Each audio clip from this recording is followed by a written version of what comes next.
4, 3, 2, 1. All right, welcome everyone to this Thursday night's edition of Southern Woods and Waters. And let me start off by saying, guys, if you've told your wife that once in a blue moon you're going to do something, well, guess what? Tomorrow is the night.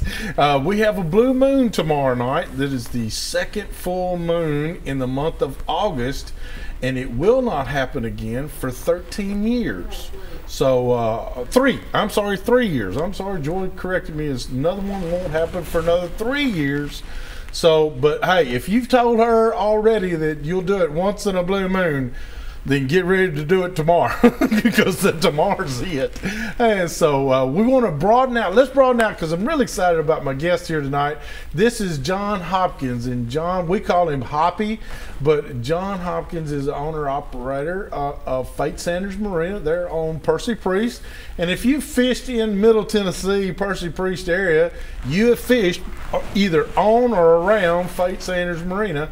And John's usually one running around there pretty much with a lot of nervous energy. What I love about John is he gets kids excited because he's got all these bluegill around there, and he gets all these kids to catching fish. And we want to thank you, John, for being on the show and being a part of the show. Well, I appreciate you having me. It's fun to come down. It is. I'll tell you what, we've been trying to get John for a while, and John's a busy man. You have to understand he does a lot of fishing, a lot of tournament fishing, and his time is valuable. I understand that, and a lot of people want to spend time with John. We were lucky enough, though, we got to get him away for a day, and he and I decided, let's go to Kentucky Lake. Let's go to Kentucky Lake.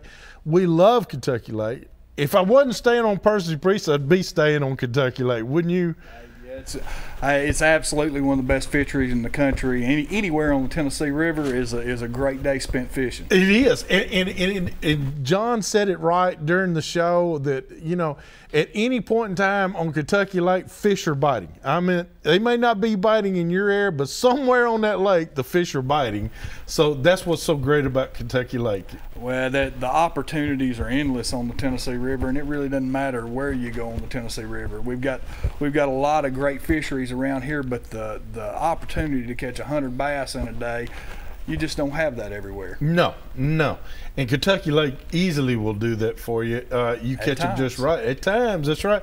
The grass. Oh my goodness. When we came across the bridge coming into Paris, that big old meadow of grass right there on the left, that was awesome to see. Well, that needs to be our next show because that's really exciting. We're going to have a lot of fun this fall going down there and playing because it's up and it's growing and it's spreading out, and come middle of next month or the middle of this month, we're gonna really be catching them on top water and flipping, and heck, they are now.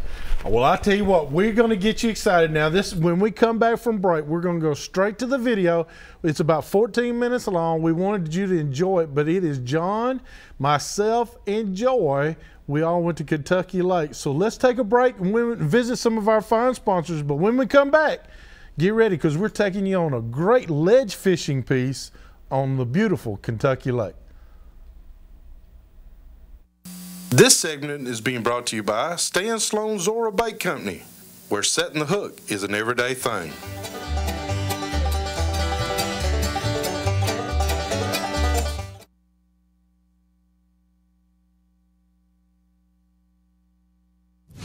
This segment is being brought to you by Fate Sanders Marina. Come by and check out the jewel of Percy Priest Lake. There's a bunch of fish. Just follow us, we'll go catch them. There you go. You start seeing them right there, 15 to 18 feet. All bass. All bass right there. 16. You see we got across the school. Headed out a little more. Right there, 16. They're right there sitting on the bottom, aren't they? Yep. Here we're coming back up on this bar.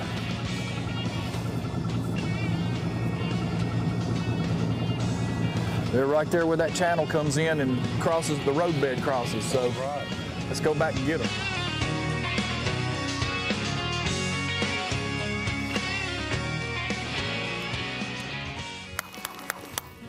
Oh yeah.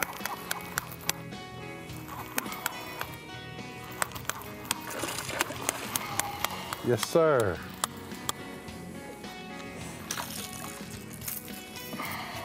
Good 2.5 pounder. Yeah. Now you saw right there where we marked those fish all about 15 foot deep. Good tournament fish. They'll be stacked right there. When we got to the point about where we saw them, we're right in the middle of that little split right here. You can see the split. Right. And they're just stacked up right here on this little bar. And I bet I catch one on this cast.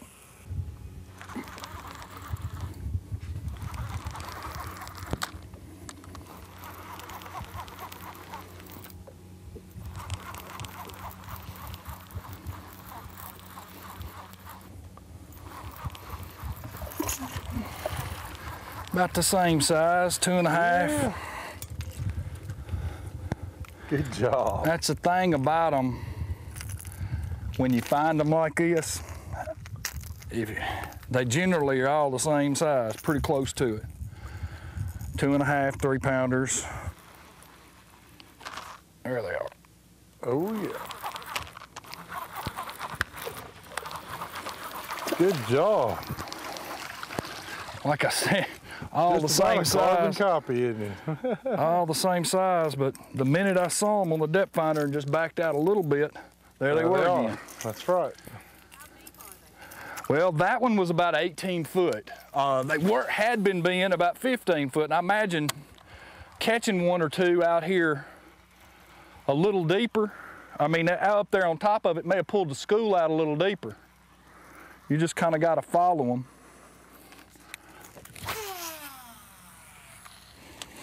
There he is. Biggin'. All right. Biggin'. Biggin'? Biggin'. Need a net? Nah. I lost him. Huh? No, I didn't. No, I didn't. There was 2 on it. You got him. Good fish. Like I said, you can't ever give up on a school, because there's a lot bigger than in it. That's a good fish. 3.5, 4 pounder. Yes, sir. Solid fish. Solid fish. But right here again, they're right under the boat here. It's just a... Now, what would you be telling your partner right now? I mean, you're catching them on a crankbait. Would you think about getting a jig and swim bait probably? Swim These fish, a swim bait or a big spinnerbait. Matter of fact, I won't throw a big spinnerbait right now.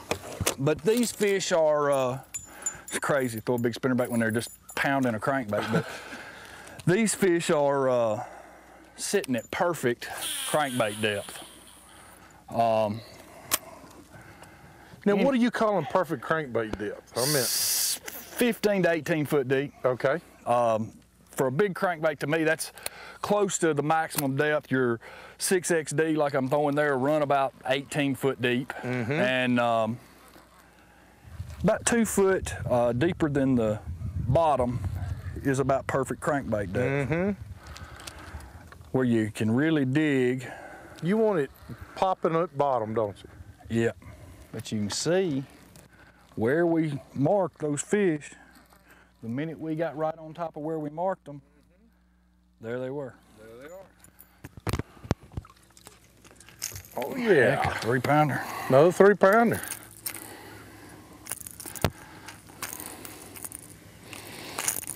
They were liking that crankbait. Yeah, they're moving the current. Normally, when they're that shallow, they'll hit it, especially if they're moving current like they are. You got a good one there, don't you? Oh yeah. Good fish. Oh yeah. Good fish. Yeah. Now that's what we've been looking for. Nothing about 3.5, 4 pound.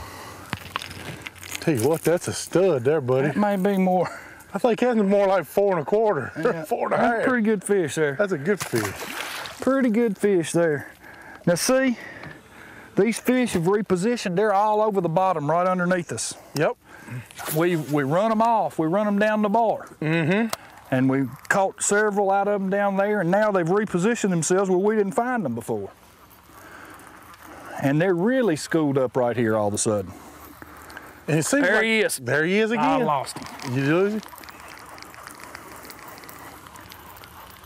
him?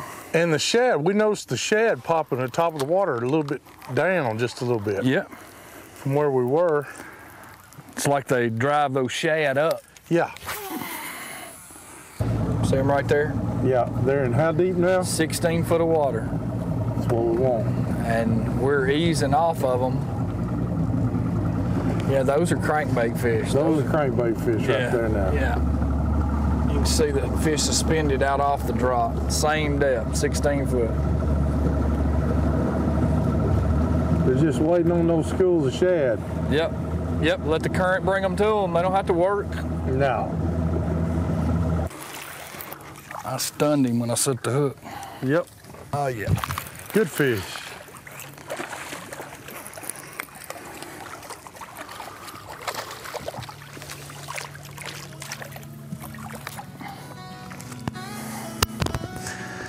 And a half. That's a good fish there, buddy.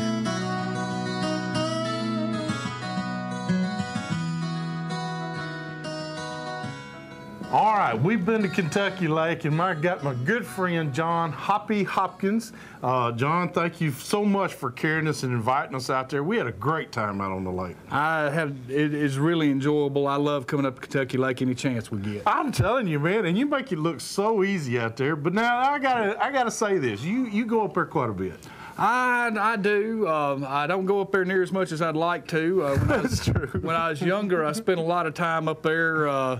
I probably went up there every weekend for probably 8 or 10 years, so I know quite a bit about the lake. And of course, with the new electronics that we showed on the show today, it makes it a lot different fishing. Got me something else to look forward to. Fish don't stand a chance with you. You know that. We'll see. We'll see. Really don't. We just had a great time out on the lake. The water temperature was in the 88, 89 degrees. We were fishing the ledges, so we stayed closer to deeper water. But we were fishing kind of humps and rock formations, and you called it a great thing in that it was like we get in between two islands where the current would come through, and we fished the eddy parts of where the current would come through. Well, it basically they're just splits in river bars, right? And I call them points and blowouts. What that does, you'll have a point that's taking direct current, and then just past the point you'll have a blowout where it looks like the current has cut out a section of the thing. What that does, that's creating an eddy right in that area and just behind it. A little bit of slack water where the biggest portion of the school can sit there, and fish will come up in this eddy and feed, but the biggest portion will be in that slack water just behind it. Why do they congregate there a lot of times? Basically because when they're moving the water, it activates a feed, and while that water's running, after it's been running for a while, that school needs a place to rest. Instead of sitting out there and running all in that bar the whole time, they'll get in that slack water and catching those fish in that slack water. When you get those activated, that's when you really catch a bunch of them. Baits of choice typically are summer type baits. I mean, we use the deep cranking DD22s, the Strike King, 6XDs. In the Sexy Shad, we also used it in the Blue Truce. Didn't get as many bites on the Blue Truce as we got on Sexy Shad today. Didn't fish it as much either. I kind of pick one up a lot of times. Sometimes I get on a kick, I'll fish one, and if I catch fish on it, I don't put it down. Really, more so than the color of the bait, to me, it's the speed of the reel. I had two separate reels today, one with a 5/8 to 1 reel and one with a 6/3 to 1 reel. They seem to want it on the 5/8 to 1, although as you can see on the video, I'm still cranking it pretty good. Pretty good clip. Now, when you get that bait, and a lot of people say, well, You know, I just can't stand throwing one of those things all day long. But you made a good point. If you're catching fish, you'll throw it because it's out there. Well, once you catch a few, you get the adrenaline going. You don't. It's not even a question. Big thing about it. A lot of times people think they're really hitting the bottom and they're feeling a lot about it. You've got to be able to feel that bait, and you can actually feel when your line's running into the fish. And when you start being able to feel when the line's actually hitting the fish, you stay more in tune and you don't pay as much attention about how hard that bait's pulling on your roof. That's exactly right. Now, I did notice one thing, and of course our viewers are too, and that's, you know, after making 5 to 7 to 8 casts and nothing being hit, you switch to that stroker jig. And I'm going to tell you, you got some good results off of it also. Well, when the fish are not active and I can see them on that scan and I can see them on my depth finder, I'll crank over them to try to pick off the active fish, and you can activate them in a lot of cases on that stroker jig. Basically, it'll show it on the video. I was letting the slack line down and hopping the jig up off the bottom. A lot of times when the fish are suspended, you can keep that bait moving and you'll catch them without the bait ever touching the bottom. Right, just a reactionary bite. And it's a heavier bait. I was throwing a 3/4 ounce and it really falls fast through them. And especially the day we were out there, we had a lot of fish on the bottom in shallow water. I say shallow, 14 to 18 foot. Right. And then as the day went on, the fish gradually got deeper. Yes, they did. And as they got deeper, we had to move to the jig and catch them stroking and dragging a jig as well. To get down there a little farther. What I noticed about midday is, and for some reason I couldn't get them to hit the spinnerbait today, but about midday I noticed that if I'd reel that jig a couple of times and stop it before I reeled it in, I'd get a bite. That's right. And so it kind of tipped it off that the fish were off the bottom, and that I needed to move that bait a little more, and I started stroking it a little more, and we caught a few fish on it. You sure did. And I got to say, you know, in watching the video, you're going to see him really jerk hard on that bait to get that jig off the bottom. And you got to be moving that thing at least 4 feet. When you do, it's got to be jumping pretty high. Well, and it looks a whole lot more than it is. I'm jerking a lot of slack line, and I really don't make contact until about 12 o'clock. Oh, okay. And then I'm laying the rod on my shoulder. Okay. And it really looks like you're jerking it a long ways, and really I'm probably jerking it 1-2 foot off the bottom. Now, a little bit today, I would reel down and just jerk, and I was really jerking it farther then than I was when I was stroking it because I was in contact with the bait. When I'm stroking a jig, I'm really not in contact with the bait until I'm about at 12 o'clock. And then I move it and lay it on my shoulder, and that line is slack until it hits the bottom, and I'm watching that line as it falls, and it'll twitch. When it twitches, that's when it's on. That's when it's on.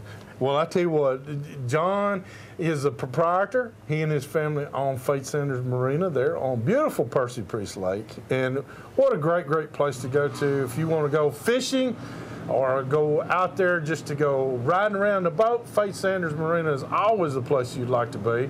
Got a fine restaurant there, makes some of the best grub in the world right there, and some of the nicest people in the world meet there each and every week and work there. And John, just thank you so much for being a part of Southern Woods and Waters and being able to share your ideas and your techniques with us. I look forward to doing something else next time. Thank you very much. A lot. All right, we had a great, great time, and John, again, I'd like to say thank you because it was awesome. The whole trip was awesome. We probably caught, I would have said the best 5 that you had was probably high 16s, low 17 pound. You're kind. Well, they were there. They were there because, you know, a lot of those fish were a lot fatter than what we gave them credit for. We had 15 to 17 pounds, pretty respectable. Yeah. Like to had a little more time to put in toward them, but you know, for a one-day trip, we did pretty well. We did well. Hey, we got to hurry up and do our pictures of the week, so let's go to it now. All right, this week's Picture of the Week being brought to you by Flowers Deer Processing. Mike and Deborah Flowers and all the Flowers gang are getting ready because September 1st, Kentucky opens its bow hunting season this weekend, and also it's opening day of dove season. All right, our first picture here, this is from Gib. Gib calls into the show every now and then. This is a 43-pound catfish that he caught out of Lake Gaston in North Carolina, and that's a great, great fish there, Gib. Good job there, buddy. Then my third picture, this is from a good friend of mine, Bill Watson. He said, Hugh, I thought I would send you a couple of my trail cam pictures. The picture of the 10-point is on my Rutherford County property. He was an 8 with double brow times last year. This year, he's just a straight 10. The other picture is of my Smith County property. All of these are young 8s with tall tines. And you can see that little food plot there he's got is just full of little bucks. Then our fourth picture here, this I have to show this. This is Andy, Jeanette, Brian Walker, two good friends of mine. They came in first, I believe, with a 9.90 sack. They won second big fish with a 2.73 out there on Percy Priest. So great job. You can send your pictures to us here. Southern Woods and Waters, 474 James Robertson Parkway, Nashville, 37219, or simply email them to me at hugh@southernwoodsandwaters.com. And we got a lot of pictures still coming in, so just get them ready. Hey, we're going to go right now to our product of the week. This week's product of the week is being brought to you by Gateway Tire and Service Center. We sell tires for the way you drive. All right. Hey, I have to show this. I wish we'd have had this the other day at Kentucky Lake. This would have been a whole lot better. But Hydrowave has come out with a product that makes feeding frenzy sounds of shad, or a stress sound of shad. And that's what a bass's main staple of diet is shad. You can change your frequencies either high or low, and then you can change to the different, this is confusing, but different menus here, and get different sounds of feeding shad. And when you get those shad fired up, the bass is going to get fired up, and it's going to make your trip, even crappie. This works on crappie, anything that eats shad, and as you know, all of them eat the shad. So this is a great product. This sits, of course, on the deck. This also goes to the bottom of your trolling motor, and it is directional. You can point it any way the trolling motor points is the direction that the sound will emit to. So try them out. Hydrowave.com is where you want to go. Or you can check through Southern Woods and Waters. We're going to have a web link up with them really quick. So we got to take another break, visit some of our fine sponsors. When we come back, get ready to call us with some of your questions. 737-7767. We'll be glad to answer them. Hurry back with more of Southern Woods and Waters.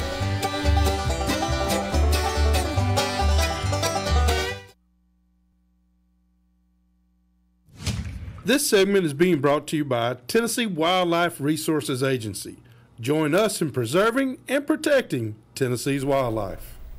All right, get ready. You can call us here at 737-7767. But in the meantime, you're calling us. I want to talk just a little bit more with John here.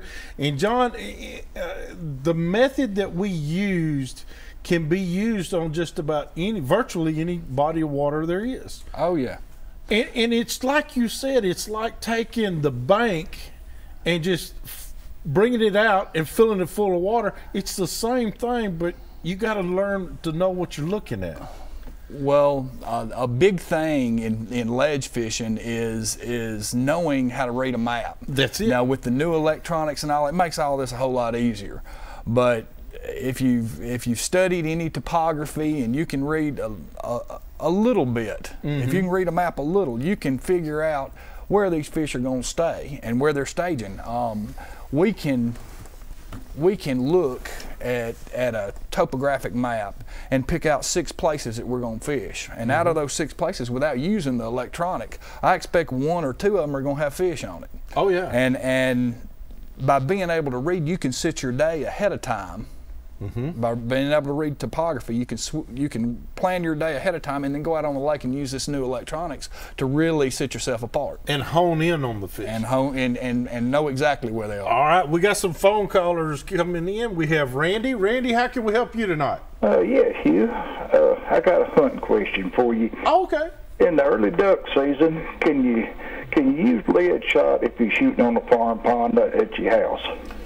No, sir, because ducks are considered federal game species. So it doesn't matter if it's on your land, on a pond that you own, or whether you're out on a lake somewhere. Ducks are federally protected, and so steel shot or the tungsten steel has to be used. So no lead, positively no lead at any point in time for duck season. All right, I appreciate it. Thank you, sir. We appreciate you. Thank you. And Jimbo, how can we help you? Well, you know, Hugh. I knew Jimbo was going to call. Jimbo, I tell you, we're doing great, buddy. I bet you wished you'd have gone with us to Kentucky Lake. Oh, looked like it was a wonderful trip. All I could do was stay with John and just watch. I was John's net man. I'm telling you. Hey, got a question. Sure. I got a flyer back earlier in the year, and we had a tournament at Priest earlier in the year. We got another one coming up at Old Hickory. John, I don't remember the dates and stuff. It's going to be a wonderful tournament like the first one. Could you fill some of us in on the information on the tournament and stuff? I think you know about it. It's coming up at Old Hickory, I think, next month. All right, Jimbo. What he's talking about is a Mid-10 Bass Classic. It's going to be a 2-day event. We had one earlier this year on Priest. It drew 29 boats and paid almost $2,000 to first and over $1,000 to second. This tournament on Old Hickory, if it has 100 boats, it'll pay $3,900 and pay down to 20th place. It's a $150 entry fee, and I believe it's the 25th and 26th. But I'm not for certain. But you can find flyers at Flippers or. Is that where it's going to be going out of? It's Flippers? going out of Bull Creek, Okay. Flippers Bait and Tackle in Gallatin. And like I said, it'll be a 2-day event. There'll be some other 2-day events that you kind of work your way to, being the weekend series and the BFL held in that same time. So people wanting to practice, this will be a team event where these other events are single pro events where you have a co-angler. Right, and that'll be a drawn. The co-anglers are all drawn. The co-anglers for the BFL and the Bassmaster Weekend Series are drawn, but this Mid-10 Bass Classic you bring your own. You have your own partner. Your own partner. That's great. That's what I like about it, Hugh. Hey, Jimbo, you got to watch the recipe of the week because Joy fixed this up especially for Jimbo. I appreciate it. But the tournament John's talking about is the only one I think it's around now that a team can actually go fish a 2-day tournament. That's right. It's in the fee. And 2, it's a 100% payback. There's not many tournaments out there that are 100% payback, and that's for tournament fishermen. That's something you ain't gonna see very, very often. Very often. Thank you, Hugh and John. Appreciate it. Have a good night. Thank you, sir. And we got David. David, how can we help you tonight? How y'all doing? Great. I was watching your video there, your guest up on Kentucky Lake, cranking those school bass. Right. Do a lot of fishing on Cordell Hull. Been fishing several tournaments down there.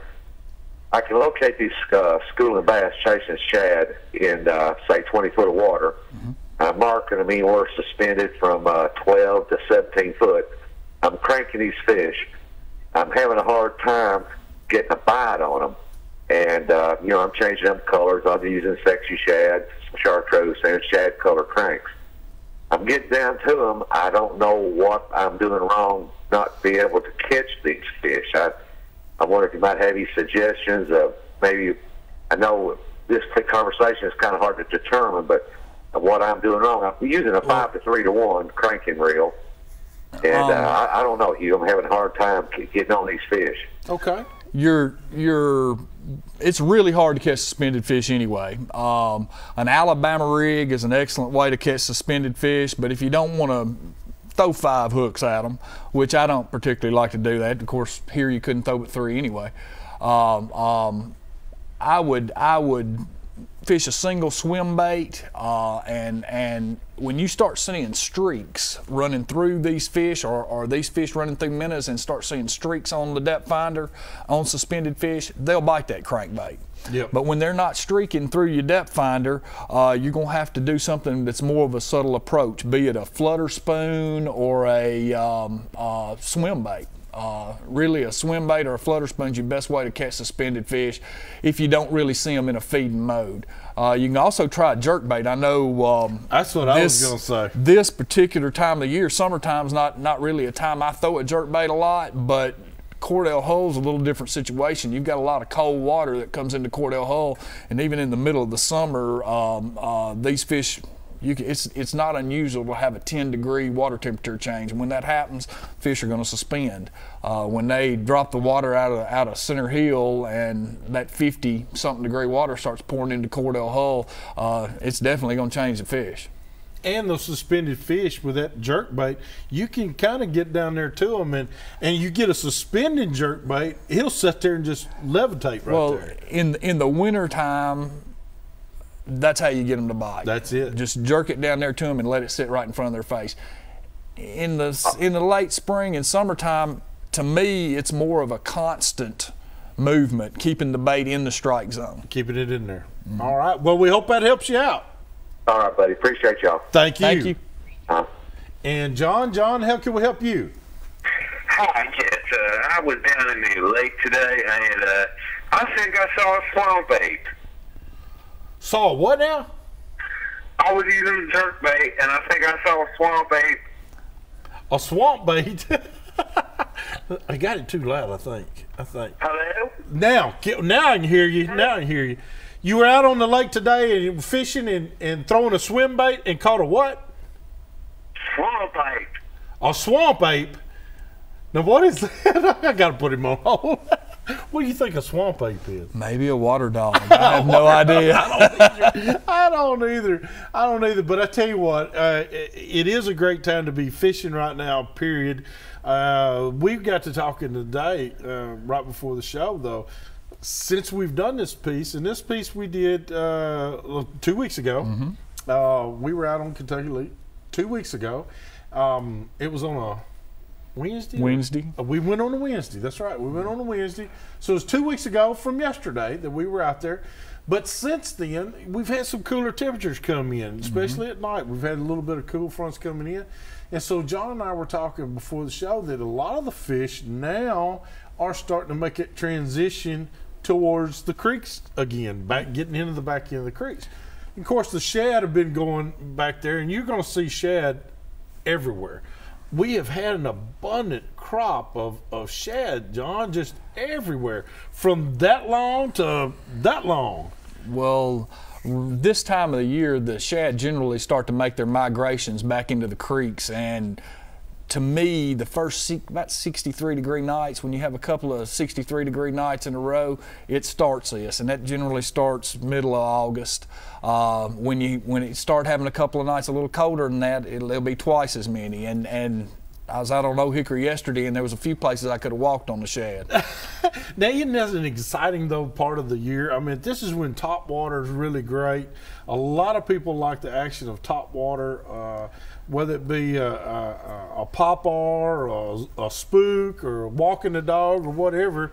But it's a frog. We're going to Gunnersville. The frog bites on down there. So it's just an exciting time. I love the early fall. Late summer, early fall, because of that. Early fall for a lot of people, it's tough fishing. It's the transition where everything changes, but it opens up so many different things that you hadn't been able to do in a while. You know, a lot of time you can go out in the early fall, especially if you catch a cloudy day, and you can just fish topwater all day. All day. And Percy Priest is a perfect example this time of the year. You catch a cloudy day, similar to what we had today. That's right. And you could go out there and throw a spook, and it's one of those places you might catch 100 bass. Now, you sure give can. it a little, give it about another 2 or 3 weeks, and you will catch. Buzz baits. I mean, you like to throw buzz baits too. I know the Blairs do. They love a buzz bait. Yeah, a hog buzz. A hog buzz this time of the year is won me a lot of money, and them as well. That's right, and them too. Actually, until the water gets about 49 degrees, they'll hit it on both of these area lakes, Priest and Old Hickory. Until it gets about 49 degrees. What is John Hopkins going to be targeting now, starting today, with the weather conditions we've had today? Where's John going to be primarily concentrating his time so we can let our viewers know that, you know, it's not wasted time? Get out there and concentrate in these areas. Well, on your grassier lakes, I'm going to try to find grass in a creek. Now, right now in Kentucky Lake, you're not going to find that. You might find grass in the mouth of a creek. You might find grass on migration areas where a ditch runs off into a flat. Those are prime areas, simply because there's not grass in these other places. And there's not a whole lot of different types of grass on Kentucky Lake right now. Where Kentucky Lake, where Guntersville, there's 3 or 4 different kinds of grass on Guntersville. Anywhere where these run together, where the 2 different kinds of grasses run together. Transition areas. Prime spots. The creeks on Guntersville, the creeks that are with direct river influence are generally the better creeks, but the creeks on Guntersville right now where the milfoil is will be super fun to fish for the next say 4 weeks. Then it'll die down and be back out river fishing again. Back out river fishing. That's not to say you can't catch them on the river there. You fish at Guntersville is happening all the time. I'm telling you. Hey, we got to go right now and do our tip of the week. This week's tip of the week is being brought to you by Interstate Batteries of Music City, located at 3729 Highway 109 North in Lebanon, Tennessee, home of your alternative power source. All right, got a great tip for you this week. One that every now and then I get to read, and I love reading books in magazines about hunting or fishing. Well, I just happened to pick up a book by Shaw Grigsby. And he talks in some of the things about some tips. I love to throw spin tackle every now and then, especially in the fall and winter when it's ultra clear. You need to use the smaller lines and everything. So I like doing that. One of my main problems though is I get a loop or it gets twisted or something will happen. Shaw helped me out tremendously. I learned this tip from him. That is, after your cast, after you make the cast, just take your line, as soon as the bail comes back over it, just take your line, and that straightens it right out. And you will not get another loop in it. That's a pretty good tip. Easy tip too. After your cast, right there is all you need to do, and you won't get a loop in your spool. Hey, we got to go take another break. Visit for more of our fine sponsors. When we come back, boy, has Joy got a recipe for not only Jimbo Blair, but for you too. So hurry back to more of Southern Woods and Water. Oh, by the way, my granddaughter's in it too.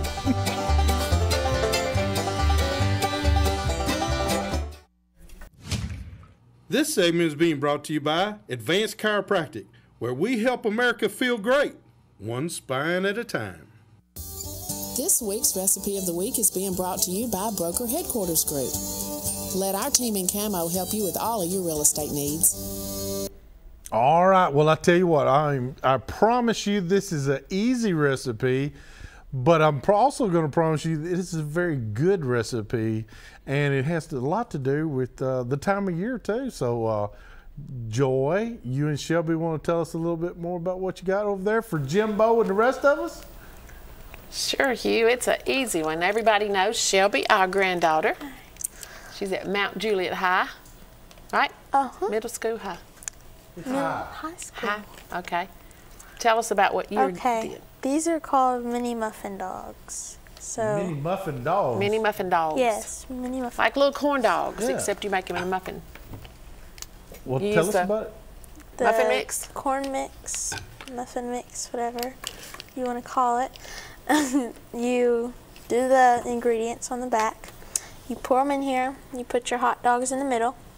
And I'd use the small ones because you don't have that much bread and you can taste both of it.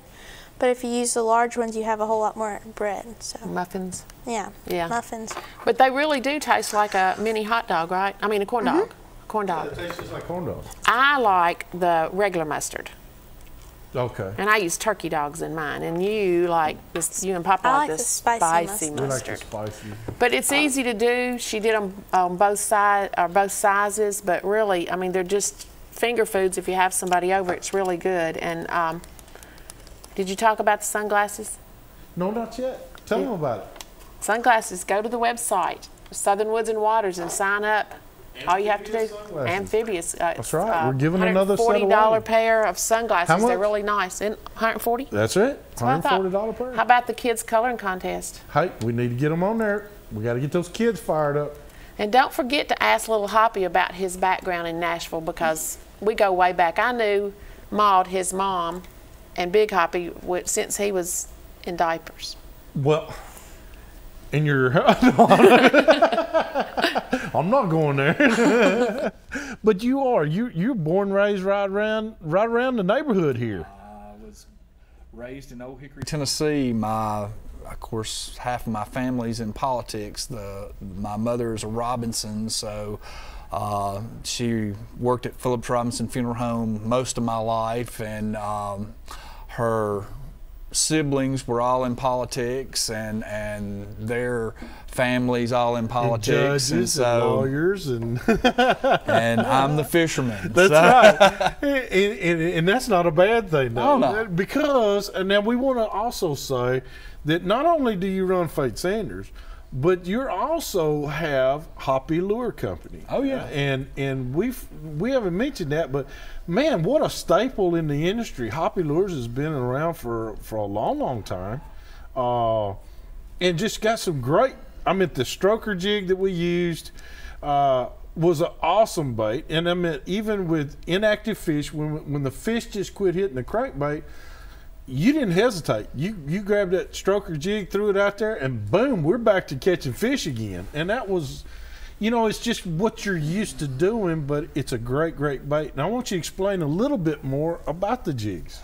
Well, one thing that we didn't mention on the video, of course, it didn't show a whole lot of jig fishing while we were on the video. I think the last few minutes of it was a few fish caught on a jig. That's but it. One of the things that is a big difference when you're fishing a jig. I brought 3 different types of jig. This particular jig is it's a rattling brush bug.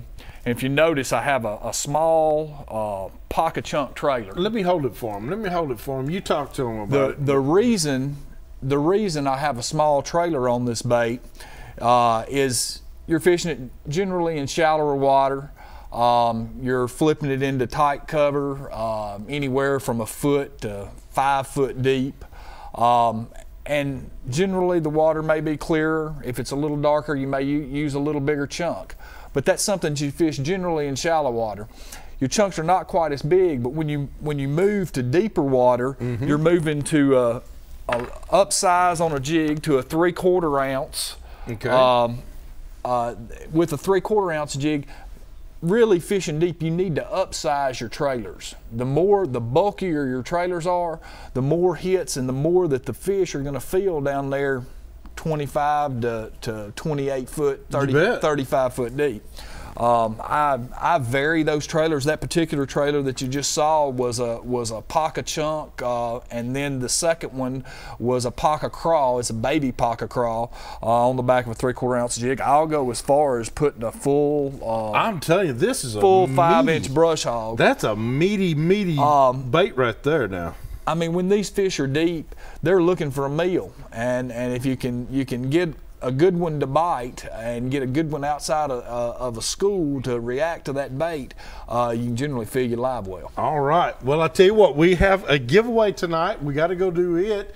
And what we have is a couple of gift certificates. One's from Famous Dave's, one's from Bass Pro Shops. The value is $30. So be the fifth caller, 737-7767. You will be our proud winner. And we'll come back with a little bit of wrap up with more of Southern Woods and Waters.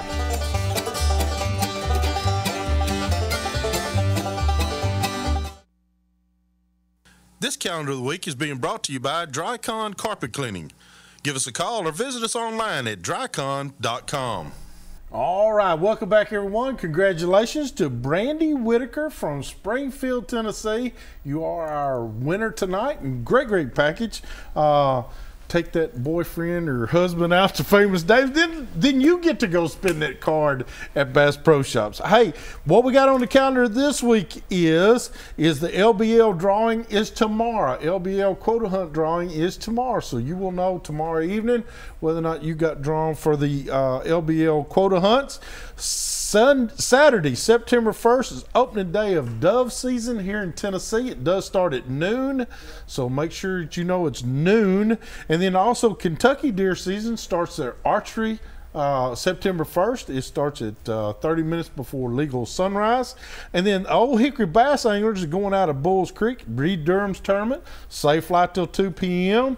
And then Sunday, I don't have anything going on, but now September the 8th, we have the BASS Weekend Series. Is going to be out at Flippers, out on Old Hickory. And then Sunday, September 9th, Pine Creek Archery Club is having their string shoot. That's going to be at Rockland Recreation Park in Hendersonville, Tennessee, out by the dam. And then also the BASS Weekend Series at Old Hickory. They have a 2-day event going on. September 22nd, Flowers out there off of Eaton's Creek Road is going to be hosting their antique tractor show. That's going to be a big to-do out there. All kinds of antique tractors and steam engines and all that. So if you're into that kind of thing, that is going to be an awesome event. That is going to be out there at Eaton's Creek Road at Flowers Deer Processing. Also, we've got, don't forget now, in October you have, let me see right quick. Let me give you that one. That's the one that's the Carl Perkins Bass Classic. That is going to be October 12th and 13th. That is the Carl Perkins 6th Annual Bass Classic. It's going to be at Kentucky Lake at Perryville Marina. We're going to be there. So come on out there. We've already sent our applications in with Judge Rick Wood and all that fine crew there in Perryville. We're planning on having a great time, and it's a great cause. It's for abused children, for a home for them, and it's sponsored by the Carl Perkins Foundation. We got about a minute, and I want to say, John, thank you so much. You and your family have done an awesome, been around here in Nashville for years and years. You're a staple family that's been around for a long time. We appreciate you. We know that you do a fine job out there at Fate Sanders. Hoppy's Lures. You can visit them at hoppyslures.com. hoppyslures.com. And we're going to go fishing some more, buddy. Let's do it. But I tell you what, go out there and check him out. He's out there at Fate Sanders almost every day. And the whole crew out there at Fate Sanders just does an awesome job. They always greet you with a smile. Always just so glad to see everyone there. And then every now and then we get to see the original Hoppy every now and then shows up. Big Hoppy comes in. Hey, we appreciate it. Remember, wear your personal flotation devices when you're out there. And if you're going to go up in a tree, please make sure you wear your tree restraining belt to where you keep safe up there in a tree. We'll see you next week.